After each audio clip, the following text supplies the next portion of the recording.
And hello and welcome to this episode of Corporate Access. My name is Tanya Habimana, and today we put the spotlight on Coca-Cola Beverages South Africa and what they are doing to advance women empowerment, drive transformation, create sustainable employment, encourage financial inclusion and support small businesses. My guest is Nozicelo Ngobo, Public Affairs, Communication and Sustainability Director for Coca-Cola Beverages South Africa.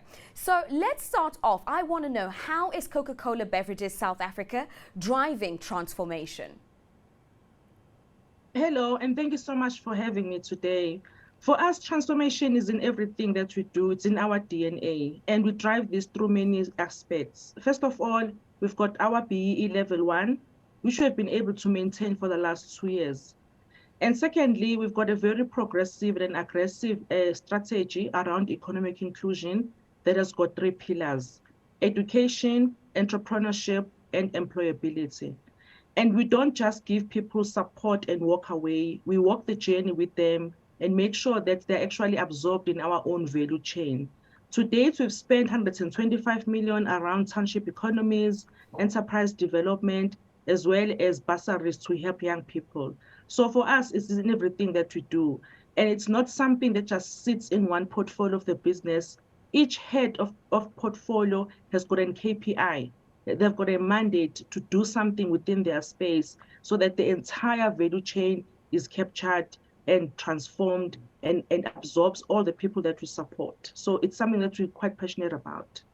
And that is quite an investment, and it's encouraging to hear of a company of this size making it a meaningful strategic angle of doing business. What challenges are you trying to address through social economic inclusion? I mean, as you know, unemployment in South Africa is a very, very serious problem. Currently, we're sitting at over 50% of youth unemployment. We're sitting in a country where there's a lot of inequality and a lot of poverty. For us, the focus is on small micro enterprises because that's where we believe the change begins. And we support young people in that space. And we not just only give them money, but the tools are around post-investment support. So the challenges that we face is, as we work with communities, as we work with suppliers on the ground, there is this reality of unemployment. We unfortunately can't reach everyone, but we really are trying very hard. But we're also challenging other corporates in the space to help support these initiatives in their own ways as well. So if you look at the social economic dynamics of the country, that becomes the biggest challenge. The pandemic was not easy to navigate. The social unrest also represented a few lists of challenges, and also the floods, and also the rippling effects. We may have been sitting different provinces, not where the floods were not where the social unrest was, but the impact has been felt across the country. So those are the challenges that we are experiencing. But for us, where there's a challenge, we don't shy away. We say, how can we partner better? How can we be more creative? How can we be more impactful to bring about meaningful change? I really like that. How can we partner better? And I do know that Coca-Cola Beverages South Africa has a particular heart for small businesses. But how do you view the landscape? Why is it so important to support small businesses in South Africa? All the economists everywhere in the world have told us that where you trigger economic stimulation, it's at the lowest levels. Where jobs are still being created, it's at the lowest levels. Companies our size are big, they're automated, and they're running on machinery. But where we bring change as an economy is supporting small enterprise and micro enterprises. And that is why we believe that partnering better and looking at creative and impactful ways to look at the bottom of the pyramid. I don't like the phrase bottom of the pyramid, but that's where we're playing, where there's a lot of young people, very creative, very innovative, passionate and hungry, and really using our network as well and empowering them. There's so many other companies like Taka Brands that we are partnering with, many municipalities, institutions like SIFA, where we're really using our network and reach as the company to really play at the ground and stimulating economic activity at that level. So if you look at one of our flagship project called Business in a Box, it really looks at anchoring various microservices around the spaza shop model. And it's been around for the past 6 years. We are very proud of the work we've done in the space, and we've created over 800 enterprises and new enterprises that have continued to hire people. So Business in a Box is one of the flagship campaigns or programs that we've invested in and will continue to invest in supporting micro enterprises. And you don't have to sell cold drink to be part of this Business in a Box. It could be a car wash, it could be a salon, it could be an internet cafe. Wherever there's a need down at that level, we support young entrepreneurs to be active.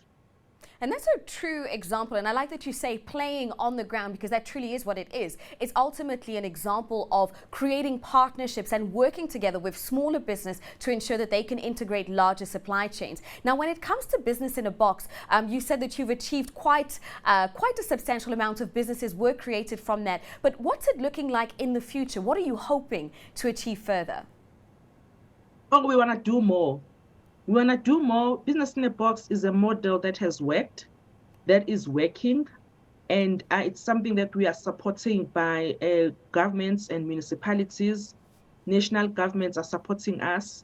And even the entrepreneurs themselves, they are telling us beautiful stories about how they are creating more employment opportunities for them. So for us, the Business in a Box as a project will continue indefinitely. However, where there are opportunities to do something else, whether we invest in an existing outlet, whether we invest in an existing enterprise or project, whatever the case may be, that's where we are. So we believe in co-creating, in collaborating and connecting with small businesses, small entrepreneurs on the ground, and really push them up and pull them up to where we believe they can reach their full potential. And in terms of, I mean, you must have heard some amazing success stories from entrepreneurs, micro enterprises that have been created as a result of this. What would be the advice that you would give to SMMEs? The advice that I can give to SMMEs is just to have a strong, resilient spirit. It's not easy. It's like pushing a wheelbarrow up the mountain. When you stop moving, everything stops moving. And also be willing to accept help and support, and also try and get your name out there. Most of the organizations that we've worked with, it's people that were unknown. So we've created platforms like the SME Development Conference, which was very, very successful, where it's free to attend. We invite young people, not just for them to connect to Coca-Cola, but also to connect with other entrepreneurs in the system. There's so much money in that space, and I use this quite deliberately. There's so much value, there's so much money in the micro enterprise space, and really we can tap into it as small businesses through networks and connection. Have the resilient spirit. There's nothing like failure. Failure is an opportunity to learn how not to do something in a particular way. So I always say there are no failures, there are always lessons. And do connect and don't tire out, and reach out to as many people as you can. One day you will also reach your full potential. I'm curious to hear more. How is Coca-Cola Beverages South Africa supporting local communities? What are some of the initiatives that you're driving in that respect? Earlier on, I mentioned our concept of connecting, collaborating, and co-creating. So we work with small communities and large communities through forums where we establish a platform to engage communities.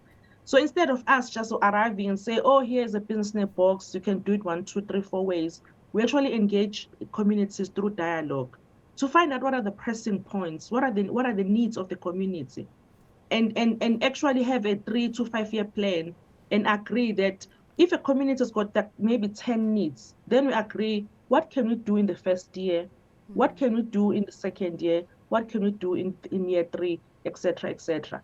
And we actually put this in a plan, and we sign on it. And this plan goes back into the business and does not belong to just one company. So people from manufacturing, people from commercial, people from logistics, in my own department, we all know that in this community, we've got these partnerships and this is the support that they need. And we do have people that are on the ground, not just our sales reps or the merchandisers. We've got people that are also working with communities, our CSI specialists who've got the ear on the ground, and really listening on a day-to-day basis, because this is what we believe in. We don't just go in and walk out. We actually invest and entrench ourselves. And right now, beyond entrepreneurship, we're also looking at sustainability programs like water. Without water, communities can't thrive. So there's many projects where we ensure that health, wellness, water, because we use a lot of water. So water is a space that we're quite passionate about. And then we bring communities together in that way. So for us, it's again, we don't just plant and walk away. We put our roots down, we invest, we engage in dialogue, we co-create, we collaborate, and ensure that even if it's not a business in a box solution for communities, we're able to then create what we want to get as communities. For example, in the Eastern Cape, we did a lot of mobile clinics to promote vaccination. For example, in KZN, instead of doing business in a box, we worked with the communities to have community gardens around the Cokeville projects, which are the water projects, thereby stimulating economic activities where they can plant and actually feed themselves and feed others. So our solution is not cast in stone. We may have flagship projects, but everything is anchored on the dialogue around connection, collaborating, and co-creating.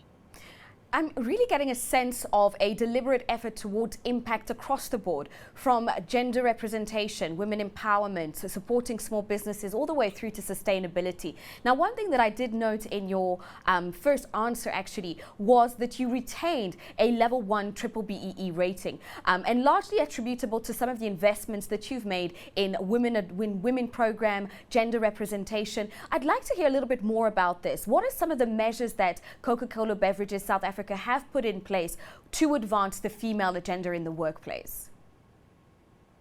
So just to unpack it further for you, we have a target of female representation at a senior level, at a management level of 50-50. So 50% women representation and 50% male representation. And I'm proud to say that we've achieved the target.